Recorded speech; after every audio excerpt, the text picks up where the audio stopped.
असं वाटतं. संविधानाची शपथ घेऊन सांगतो,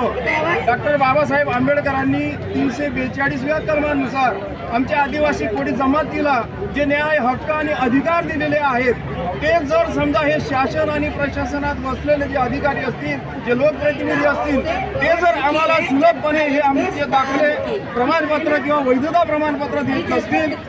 कैलासवासी दाजीबा पर्वत पाटील समितीचा जो अहवाल आहे त्याच्या शिफारसी आम्हाला लागू करून देत नसतील आणि जर असंच आमच्या समाजाला वंचित ठेवण्याचं षडयंत्र हा आदिवासी विकास विभाग मंत्रालय आणि संबंधित खात्याचे मंत्री आणि ते आदिवासी आमदार असतील की जे शासन आणि प्रशासनावर दबाव टाकत असतील आणि आमच्या समाजाला उपेक्षित ठेवण्याचं काम करत असतील, तर येत्या 2024च्या निवडणुकीमध्ये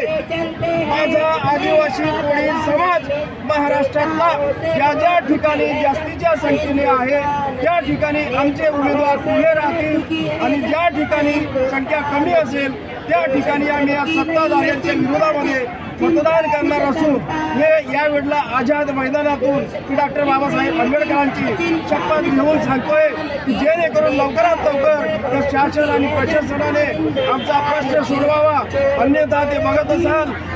महाराष्ट्रातल्या पूर्ण जिल्ह्यातला कोळी समाज हा प्रथमच जागरूक झालेला आहे.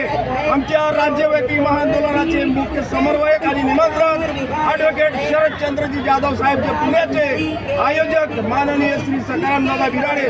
संभाजीनगरचे, तसंच मुंबईचे आमचे गोरक्षनाथ दादा कोळी आणि सगळी टीम आपण बघत असाल,